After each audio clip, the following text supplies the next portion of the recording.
ক্ষুদিরামের ফাঁসির সময় একটা গানে আছে, ক্ষুদিরাম বলছে, 18 মাসের পরে জনম নেব মাসির ঘরে, মাগো চিনতে যদি না পারো মা, দেখবে গলায় ফাঁসি, একবার বিদায় দে মা, ঘুরে আসি। সেই মাতৃহারা কন্দনের আশ্বাসে গান শুনে আজও অতি ঘোর পাষাণী মেয়ের চোখে জল আসে, গা শিউরে ওঠে। আমাদের মতো কাপালিকের রক্ত আঁখি আখির শরীরে টল টল করে ওঠে।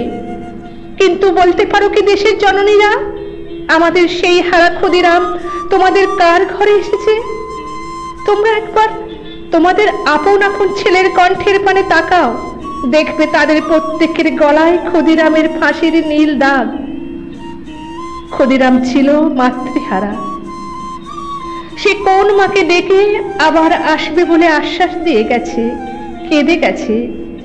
তা যদি বুঝতো বাংলার মারা, তাহলে তোমাদের প্রত্যেকটা ছেলে আজ ক্ষুদিরাম হতো।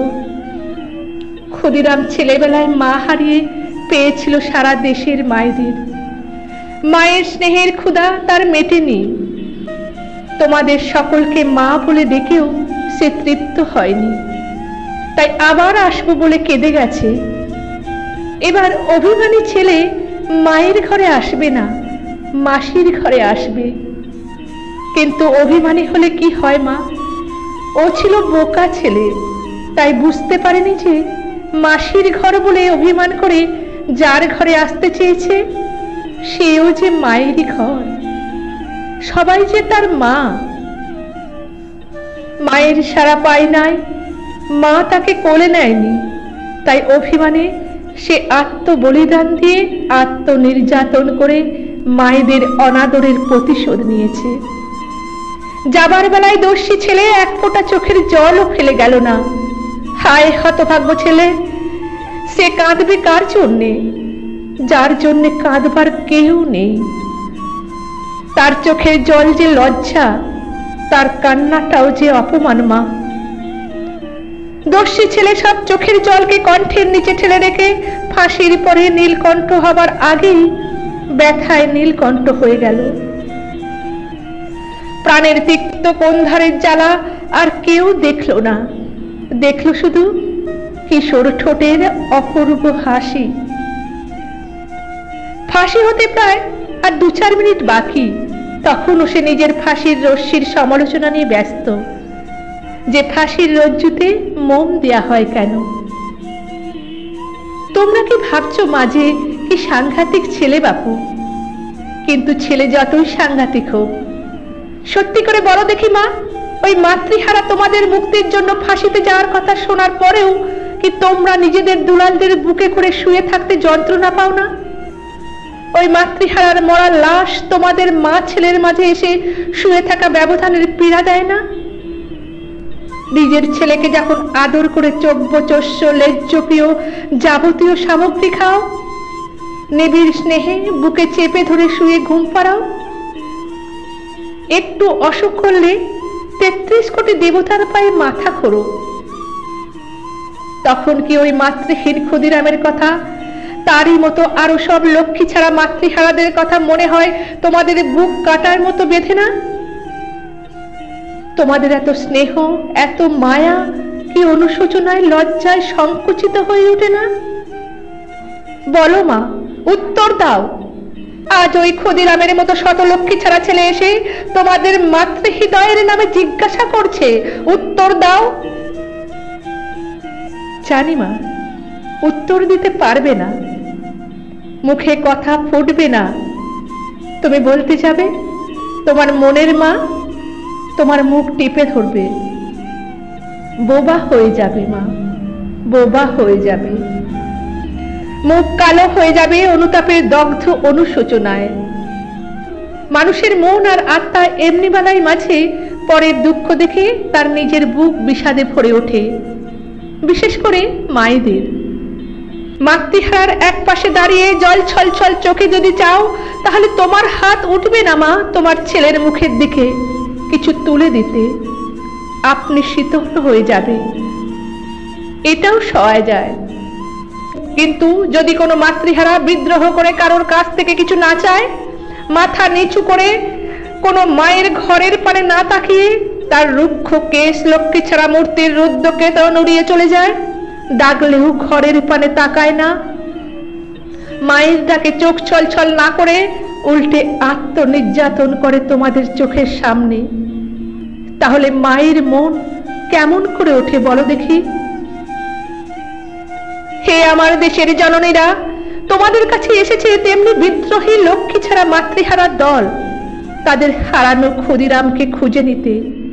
ভয় করো না, বিদ্রুপ করো না মা, এরা ভিখারি ছেলে নয়, আমরা মায়ের বিদ্রোহী ছেলে। আমরা তোমাদের কাছে করুণা ভিক্ষা করতে আসিনি, আসবও না। আমরা এসেছি আমাদের দাবি নিয়ে, আমাদের হারানো ক্ষুদিরামকে ফিরিয়ে নিতে।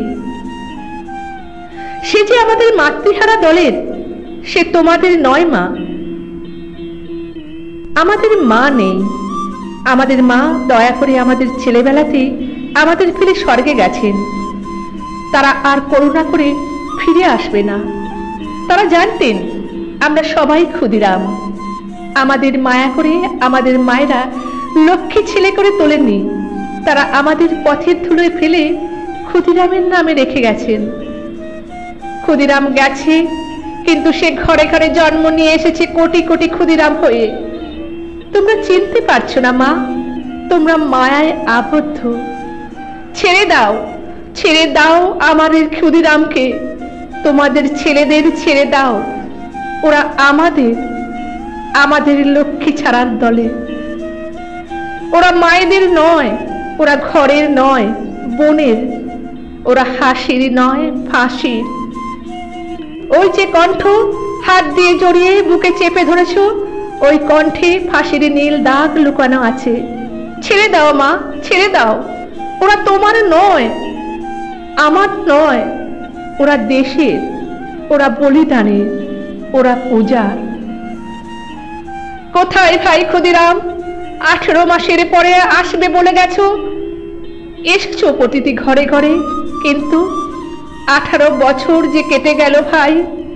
সাড়া দাও, সাড়া দাও আবার, যেমন যুগে যুগে সাড়া দিয়েছ ওই ফাঁসির মণ্ডপের রক্ত মঞ্চে দাঁড়িয়ে। তোমার সাথে আমাদের বার বার দেখাশোনা ওই ফাঁসি পড়া হাসি মুখে। আর একবার সাড়া দিয়েছিলে তুমি আয়ারল্যান্ডের রবার্ট এমিট নামে। সেদিনও তুমি এমন তরুণ বয়সে তুমি ফাঁসির কৃষ্ণ আলিঙ্গন, খসের সুলীল চুম্বন পেয়েছিলে। হারা প্রিয়ার সারা আলিঙ্গন পরশ তোমার জন্য নয়, কমলার প্রসাদ তোমার জন্য নয়। তোমার প্রিয়াকে তুমি এমনই বারে বারে পাবে, আবার বারে বারে হারাবে। তোমার প্রিয়ার চেয়েও প্রিয়তম ওই ফাঁসির রশ্মি। কোথায় কোন মাতৃবক্ষে, কোন সারায়, কোন কমলার কুঞ্জে আপন ভুলেছ? হে ক্ষুদিরামের জাগ্রত আত্মা, সাড়া দাও, সাড়া দাও। এসো আবার ফাঁসির মঞ্চে, আর একবার নতুন করে আমাদের সেই চির নতুন চির পুরাতন গান ধরি। 18 মাসের পরে জনম নেব মাসির ঘরে। মাগো, চিনতে যদি না পারো মা, দেখবে গলায় ফাঁসি। একবার বিদায় দে মা, ঘুরে আসি। একবার বিদায় দে মা, ঘুরে আসি। ধন্যবাদ। ভিডিওটা ভালো লাগলে আমার চ্যানেলটা সাবস্ক্রাইব করে বেল আইকনটা পুশ করে দেবেন, কারণ পরবর্তী সুন্দর সুন্দর গল্প বা কবিতা আপনাদের কাছে নিয়মিত পৌঁছে যাবে। আবার দেখা হবে। ভালো থাকবেন।